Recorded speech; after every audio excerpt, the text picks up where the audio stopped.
Friends, जय श्री राम, जय Shri Krishna. Very beautiful good morning to all of you. कैसे हैं आप सब? आशा करती हूँ आप सब बहुत अच्छे होंगे, अपनी लाइफ में आगे भी बढ़ रहे होंगे।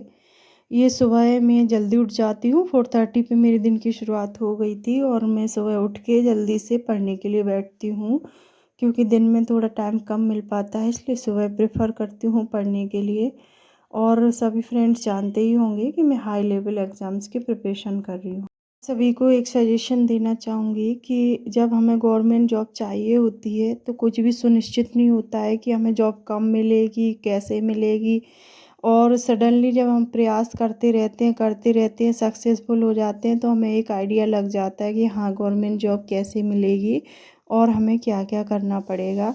तो उसका मैं एग्ज़ाम्पल हूँ कि मुझे कैसे गवर्नमेंट जॉब मिली है, उसकी ही एक स्टोरी आज मैं शेयर करूँगी। एक स्टोरी से मतलब कुछ पार्ट मैं आपको बताऊँगी कि मैं क्या करती थी, कैसे पढ़ाई करती थी और कैसे सारे काम मैनेज कर लेती थी। ये सब मैं आपको इस वीडियो में बताने वाली हूँ।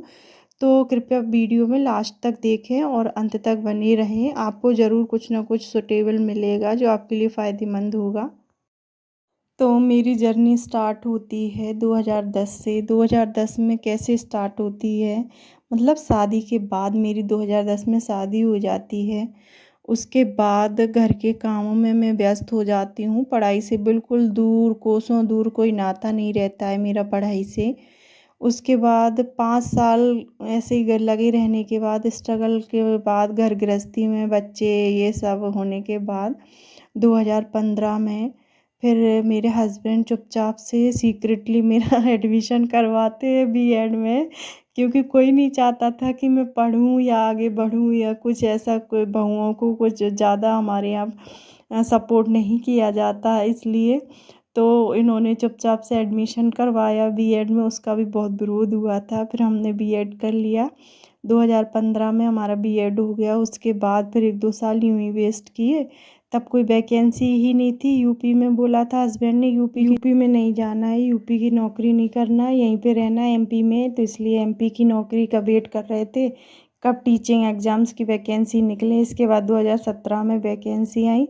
उसके बाद 2018 में इसका एग्ज़ाम हुआ। फिर उसके बाद 2019 में कोरोना आ गया।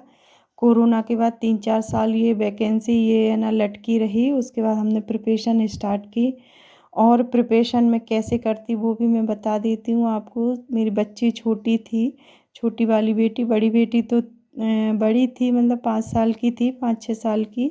छोटी बेटी वो गोद में थी, 5-6 महीने की। तो मैं उसको छोड़कर मैं कोचिंग जाती। इंग्लिश लिटरेचर मेरा सब्जेक्ट था, इसलिए वो डिफ़िकल्ट पड़ता है थोड़ा और बहुत ब्रॉड है, इसलिए कोचिंग जाती। मैं कोचिंग से मेरे हस्बैंड छोड़ने जाते, वे लेने जाते। उसके बाद घर के काम करती, बच्चों को संभालती, पूरे काम फिनिश करके जाती।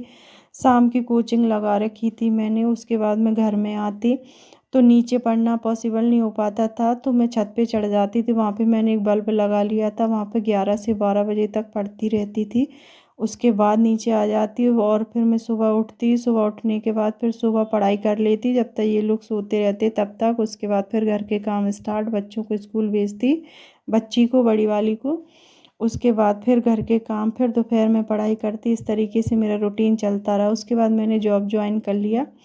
उसके बाद जॉब के साथ ही मैंने पढ़ाई की, जॉब भी जाती, पढ़ाई भी करती। मतलब ये ऐसा बिजी शेड्यूल कि 1 मिनट का वक्त नहीं मिलता कि मैं इधर उधर कुछ कर सकूं, जब कुछ जॉब नहीं होती है तो पढ़ाई में भी बहुत मन लगता है। ऐसा लगता है कि एक नौकरी तो मिल ही जाए, मिल ही जाए। तो इसलिए भी बड़ा मन लगता था पढ़ाई करने में।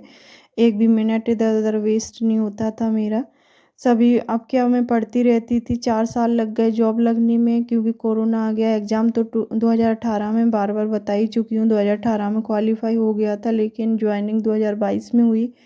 तो उस बीच भी मैंने पढ़ाई बंद नहीं की। 2018 से 2022 के बीच में भी मैं पढ़ाई करती रही रेगुलर, कुछ ना कुछ पढ़ती रही। इधर मैंने राजस्थान का भी फॉर्म डाला, बहुत सारी बुक्स भी ले ली थी। और इसके बाद मैंने टीजी यूपी टीजीटी का भी फॉर्म डाला, उसकी भी मेरे साथ मैंने बहुत सारा मटेरियल ले लिया, उसकी भी पढ़ाई की मैंने। लेकिन बाढ़ आ गई पर तो मैं जा नहीं पाई पेपर देने। और पढ़ाई मैंने कंटिन्यू करी। तो फिर सभी लोग कहने लगे कब तक पढ़ोगी, अभी तक पढ़ रही हैं, बुढ़ापे तक पढ़ाई करती रहेंगी, ये सब ऐसे बहुत सारे ताने भी सुनने को मिले। और जॉब अगर पानी है तो बहुत सारी चीज़ें हमें अवॉइड करके भी चलना होता है। अगर लोग सपोर्ट कर रहे हैं तो ठीक है, नहीं कर रहे हैं तो भी ठीक है, क्योंकि हमें तो अपने बारे में सोचना है, टाइम तो हमें ही निकालना है। लेकिन एक बात मैं समझ सकती हूँ, ये बात तय है कि अगर हम घर गृहस्थी में लगे रहें तो हमें 1 मिनट नहीं मिलेगा पढ़ने के लिए। इतना काम होता है, इतना काम होता है। आपको गंदगी दिखेगी, कपड़े दिखेंगे, साफ़ सफाई नहीं दिखेगी, घर एडजस्ट करना होगा। लेकिन करना क्या है, कुछ चीज़ों को अवॉइड करके भी चलना है कि ये समय मैं पढ़ाई में दूंगी तो दूंगी, अदरवाइज़ चाहे कोई काम पड़ा रहे या ना पड़ा रहे। अगर जब तक हम ऐसे डेडिकेटेड होकर पढ़ाई नहीं करेंगे कि इस समय मुझे पढ़ना ही है, तो आप कुछ भी नहीं कर पाएंगे। अभी देखो रिसेंटली एमपीपीएससी का भी रिजल्ट आया है, उसमें आपने देखा होगा लड़कियों ने टॉप किया, एक लड़की ने टॉप किया है और एक लड़की, अब नाम तो एग्जैक्ट याद नहीं आ रहा मुझे, बट उसकी 10th रैंक आई है। वो शादीशुदा थी, उनका 12 साल का बेटा भी है। अभी सोचिए कि उन्होंने कैसे टाइम का एडजस्टमेंट जमाया होगा, कैसे पढ़ाई की होगी। एमपीपीएससी कोई छोटा एग्ज़ाम नहीं है, डिप्टी कलेक्टर बनते हैं इसमें, पोस्ट भी बहुत बड़ी होती है, अपने आप में ही नाम है इसका। तो आप समझिए, हम लोग वनडे एग्ज़ाम की तैयारी कर रहे हैं तो हमें भी करना चाहिए ना। इतने बड़े एग्ज़ाम की तो कर नहीं रहे जो हम कर नहीं सकते। इसलिए मैं कह रही हूँ कि टाइम को मैनेज करना होगा। घर गृहस्थी तो ये तो जीवन भर चलेगा, जब तक हम मरेंगे नहीं तब तक घर गृहस्थी हमारा पीछा नहीं छोड़ेगी। घर के काम तो करने ही हैं, खाना पीना, नहाना धोना, बच्चे पालना, ये सब तो चलता रहेगा।